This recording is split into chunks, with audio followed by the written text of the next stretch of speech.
O que é endometriose? É uma doença que se origina da palavra endométrio. Endométrio é a parte que reveste internamente o útero.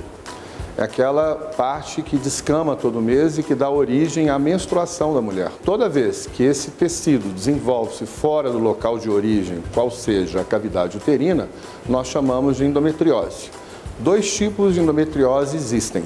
Aquela do próprio útero, que é a invasão desse endométrio no músculo subjacente a essa cavidade, chamada adenomiose ou endometriose uterina, ou a endometriose externa ou endometriose propriamente dita. É aquela que desenvolve-se fora do útero, podendo se desenvolver no ovário, no peritônio, que é a pele interna do abdômen, no intestino, na bexiga. E a causa da endometriose, infelizmente, nós ainda não temos, né? Existem várias pesquisas sobre o assunto, mas a causa específica, que seja realmente conclusiva, nós não a conhecemos. Quais os tratamentos para a endometriose? A primeira base de tratamento é o tratamento hormonal, que leva em consideração a esse hormônio que contrapõe o estrogênio, que são os progestogênios, né? O hormônio que é aquele que predomina durante a gravidez, que é a progesterona.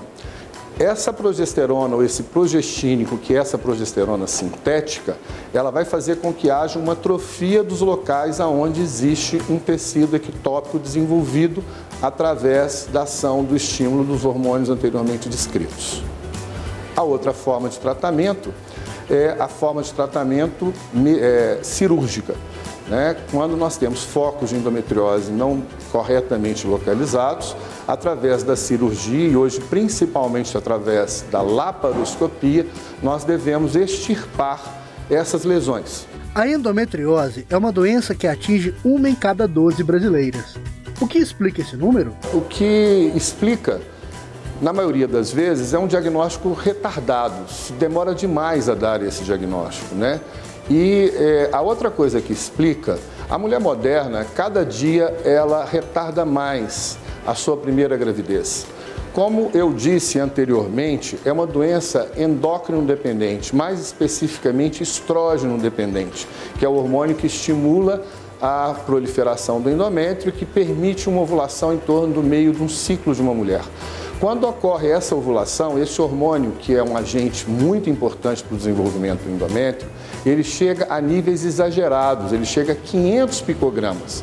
500 picogramas desse hormônio, se a doença já for predisponente naquela pessoa, ela vai ficar mês após mês, se o diagnóstico não for dado, desenvolvendo a doença. E a mulher moderna, cada vez mais, ela posterga essa gravidez. Postergando a gravidez, elas passam a ter uma chance maior de desenvolver a doença.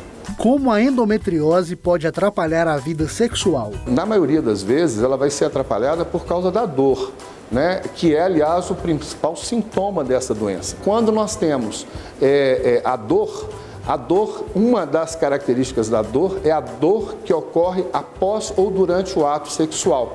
Porque um dos locais comuns da doença desenvolver é atrás do útero.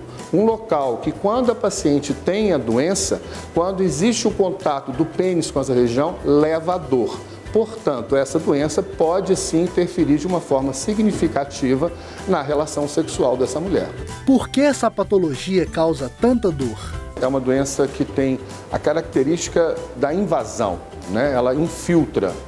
E essa infiltração muitas vezes acomete uma região muito inervada. A região da pelve é uma região que nós chamamos ali embaixo mesmo, na região, o cérebro da pelve e dos membros inferiores. Se a lesão, né, que é uma lesão inflamatória, atinge os nervos, ela provoca muita dor. E ali embaixo, né, nessa região onde há o acometimento mais frequente da doença, origina-se os nervos da bexiga, do intestino, dos membros inferiores, de uma série de raízes que vão para a região posterior. Então, dependendo da gravidade da doença, né, ela vai ter uma dor maior. Mas isso não é uma relação direta de obrigatoriedade. Muitas vezes a paciente tem uma doença grave, extensa e não tem tanta dor.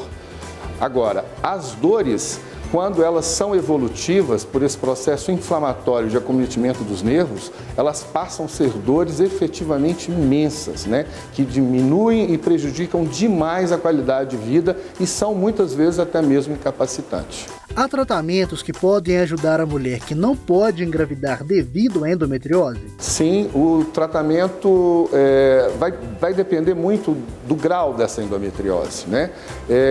Aquelas endometrioses mais leves, né, que nós temos uma classificação para dizer o grau de gravidade da doença, aquelas que têm uma gravidade menor, o tratamento nem sempre, tratamento vai resultar em bons resultados. Agora, nas lesões mais sérias, o tratamento proporciona quando nós conseguimos erradicar completamente a doença, e para erradicarmos a doença nós precisamos da cirurgia, né? E a cirurgia, a via de acesso ideal indiscutivelmente é a videolaparoscopia dentro dos nossos contextos atuais.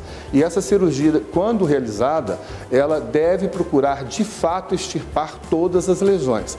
A partir do momento que você consegue extirpar todas as lesões, e se não há um acometimento da trompa, né, onde não haja um comprometimento da permeabilidade para que seja possível o encontro do espermatozoide com o óvulo, os resultados são muito bons. É claro que, dependendo da gravidade da doença, podem haver acometimentos nesse trato que nós chamamos de canalicular, de trompa, e aí fica quase que impossível dela engravidar, mas quando nós tiramos a doença através dessa via, que é a videolaparoscopia, de forma efetiva, nós melhoramos também o resultado com relação à fertilização assistida, né? Quando existe, nessas situações, o acometimento da trompa, impedindo o contato do óvulo com o espermatozoide. A endometriose pode estar associada com o mioma? Sim, é muito frequente a associação da endometriose com a miomatose. São doenças que têm como um ponto em comum a relação com os hormônios, né? O estrogênio, ele estimula tanto o crescimento do endométrio quanto da endometriose, assim como o crescimento do mioma. Então, a condição e o ambiente para o desenvolvimento tanto de uma quanto da outra é o mesmo, né? Então, pacientes que têm mais tendência a ter mioma, quando elas têm ciclos que nós chamamos anovulatórios, que ela não ovula, que não há contraposição da progesterona ao estrogênio da primeira fase, são pacientes que desenvolvem mais rapidamente essa doença. A doença pode aparecer sem os sintomas característicos? Sim, isso não é raro.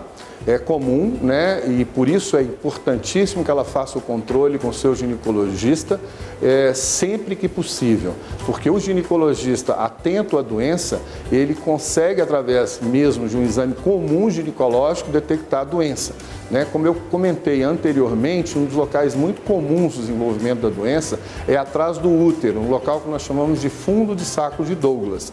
Se o ginecologista fizer o toque, ele sempre faz o toque, ele tem acesso a essa região através do toque, ele muitas vezes pode se defragar com uma área dolorosa, e os exames hoje de imagem são ferramenta, que é o caso do ultrassom, muito importantes, e quando bem realizados de forma correta, quase sempre eles nos dão o diagnóstico da doença, mesmo sem a paciente ter algum tipo de dor.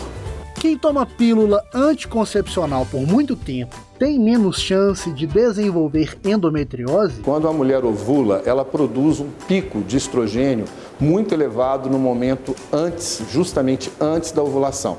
Esse pico desse estrogênio, que é o hormônio que prolifera o endométrio, ele é evitado quando a mulher usa pílula. Então ela passa a ter um ciclo onde esses picos são evitados. Mas a maioria das pílulas contém uma substância chamada etinil-estradiol, que é um hormônio sintético do estrogênio.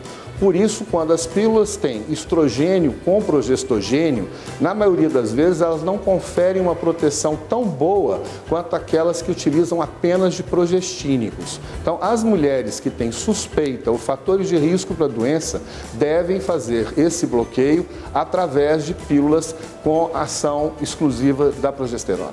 Por que a endometriose é chamada de doença da mulher moderna? É a doença da mulher moderna porque a mulher moderna é aquela que posterga o máximo que ela pode uma gravidez. E os ciclos ovulatórios ou anovulatórios que ocorrem muitas vezes, que é o caso das mulheres modernas que vão cada vez mais adiando a primeira gravidez, propicia com mais frequência o desenvolvimento da doença.